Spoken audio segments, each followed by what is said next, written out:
Olá pessoal, bem-vindos ao nosso canal do YouTube. Hoje nós estamos com a 17ª edição da revista Gestão Rural e o tema é Protocolo Familiar.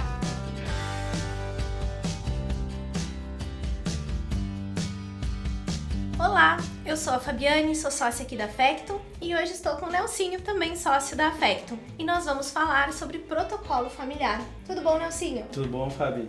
Protocolo familiar, um tema muito importante para as famílias do agronegócio, um tema apaixonante que eu particularmente adoro trabalhar.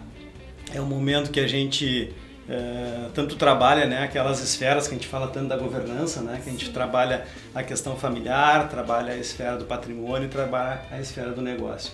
Então, esse documento, ele é, do meu ponto de vista, dentro de um projeto de governança, de um projeto de planejamento sucessório, o documento mais importante que a família pode construir.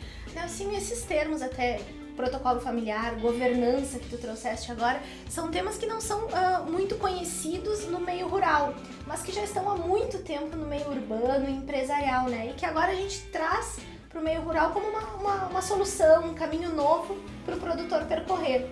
O que é então, para o pessoal que está lá em casa, escutar sobre isso? O que é o protocolo familiar?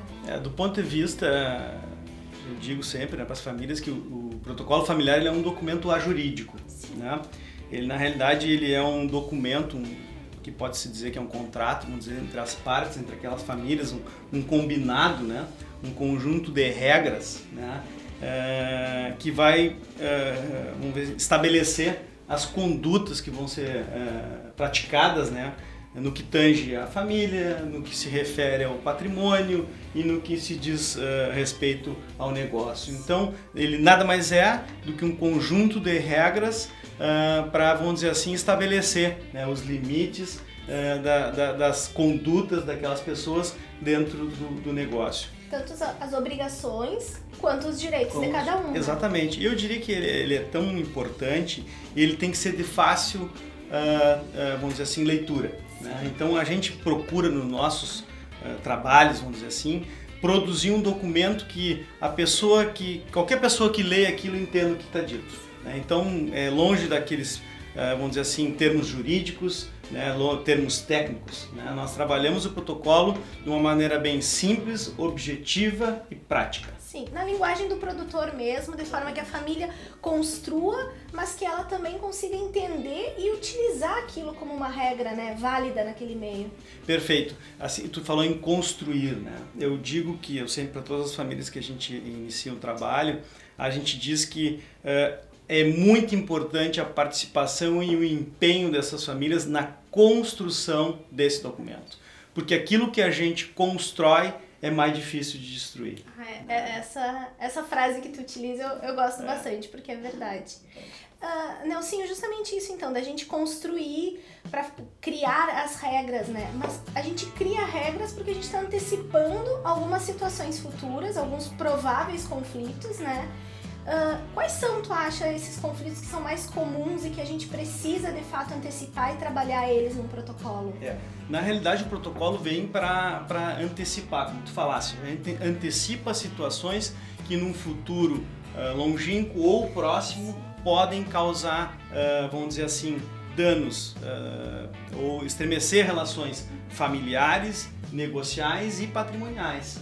Expectativas entre gerações, por exemplo, né? Que tu tem muitas vezes um pai, um filho e tu tens até o avô trabalhando nesse negócio familiar, né? Então eles têm expectativas diferentes, eles têm energia diferente, né? Eles têm, vamos dizer assim, visões daquele negócio diferente, né? Todos eles têm, vamos dizer assim, pontos que podem, de forma sinérgica, né, trazer melhorias para aquele negócio.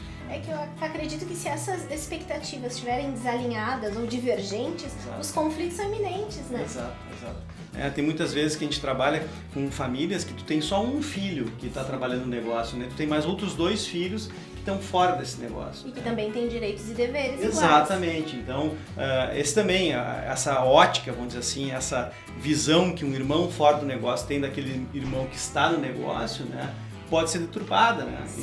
Pode não estar errado, não estou dizendo que esteja errado, mas esse alinhamento entre irmãos, né, a questão do poder, a questão da liderança, né? Tudo isso a gente tem que trabalhar, a gente tem que alinhar dentro do protocolo familiar.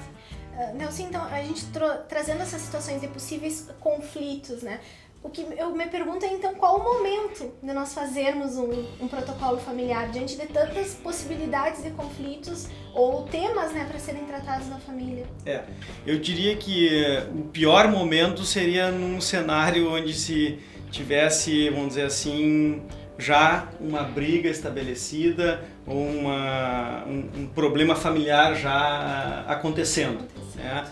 O momento ideal seria aquele de harmonia, onde ninguém, vamos dizer assim, está de um lado, né, do jogo, né, que todos estão do mesmo lado. Né? Construir uma solução, né, que possa me servir e sirva para o meu irmão, sirva para o meu pai, sirva para minha mãe.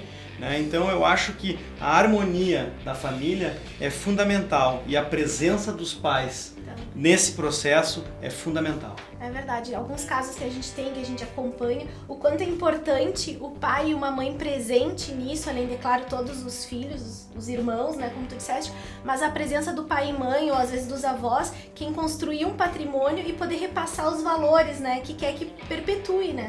Exatamente. E outra, os filhos, eles não têm uma capacidade entre os irmãos, né, de eles muitas vezes resolverem uma situação.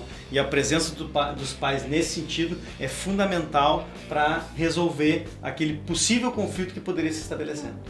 Nelsinho, nós falamos então do encontro, da presença dos pais, o quanto é importante para construir um protocolo familiar.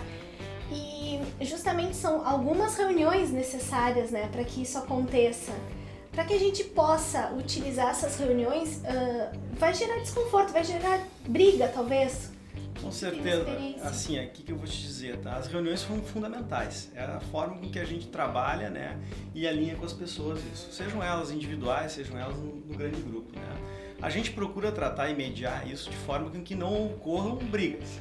Mas de desconforto, é claro que vai ter. Tem temas, né, que vão causar esse desconforto. Mas melhor é causar agora, num momento de harmonia e de alinhamento, do que depois. Com certeza, é verdade. E é importante que as pessoas estejam conscientes que isso faz parte do processo, né, e que é necessário. Com certeza, isso aí é fundamental. É uma das coisas que a gente trabalha nesse sentido de dizer, olha, nós vamos fazer uma pauta de assuntos que nós vamos tratar com vocês e algumas coisas vão trazer alguns certos desconfortos, mas a gente vai tratar da melhor forma possível para que não cause uma briga nesse sentido.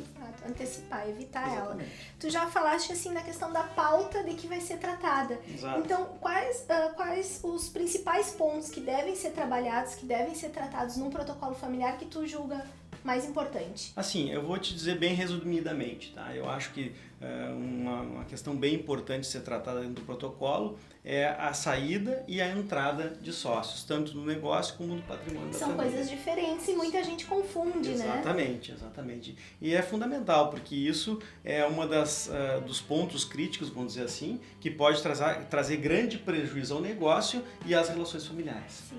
Com certeza. As pessoas têm bastante dificuldade, muitas vezes, de entender que o negócio funciona de forma autônoma ao patrimônio, que normalmente no meio rural são as terras, né, as áreas rurais. E isso é muito importante que num protocolo esteja sendo trabalhado de forma distinta também. Porque às vezes tu pode ser sócio do negócio e não necessariamente sócio do patrimônio, a retirada é diferente. Exatamente, né? Outro ponto que a gente trata dentro do protocolo familiar, que muitas vezes traz algum certo desconforto, é os regimes de casamento, né? Que são questões que impactam muito dentro tanto do negócio como da questão patrimonial. Né? Até porque toca em outras pessoas que não são tão sensíveis à família quanto aqueles entes familiares, né? Vem a figura do agregado. Exatamente. E essa figura do agregado também é outro ponto, né, que se trata dentro do protocolo, que é se eles participam ou não participam, né, dos conselhos das reuniões familiares. Sim, a gente tem inúmeros casos de agregados que fazem um trabalho excepcional dentro de uma família, né? Com certeza. Isso. Nelsinho, e as regras para reuniões? Eu acho muito interessante esse tema, porque às vezes não é uma rotina da família trabalhar com reuniões, são coisas que são resolvidas no churrasco de domingo. E a gente dá um ar de profissionalismo muito maior quando existe uma data, um local, uma pauta de reunião, né? Com certeza, fundamental isso, ter os assuntos que vão ser tratados, o horário que vai ser tratado, o ambiente adequado, né? E as decisões que vão ser tomadas. E eu sempre digo, trabalhar em família é aprender a engolir sapo e digerir e seguir em frente. É verdade. Se preparar muito, né, para essas reuniões que às vezes... Outro ponto que a gente trabalha muito, as pessoas que estão vindo para aquela reunião estejam preparadas com os assuntos que vão ser tratados. Né? Que a pessoa que, vamos dizer assim, é responsável, mande também antes esses assuntos, a pauta, para que as pessoas venham preparadas para aquele assunto. Alguns documentos que têm que ser lidos, enfim, né? Exatamente. Tem muito tempo. Outra questão que tu falaste lá no início, que é a diferença de gerações, né? E que isso muitas vezes no protocolo também é importante de tratar. Como que vai ser a relação de um filho que trabalha com o pai ou entre irmãos? Exatamente. É muito importante, um ponto muito importante. Tem muito assunto para falar de protocolo, é uma delícia falar sobre isso. Quem quiser saber mais sobre o assunto, convido vocês a baixarem a nossa revista, está disponível no nosso site e ela é gratuita, tá bom? E não se esqueçam de se inscreverem aqui no nosso canal para ficarem ligados nos nossos próximos vídeos. Até mais! Pessoal, não esquece, ativa o sininho,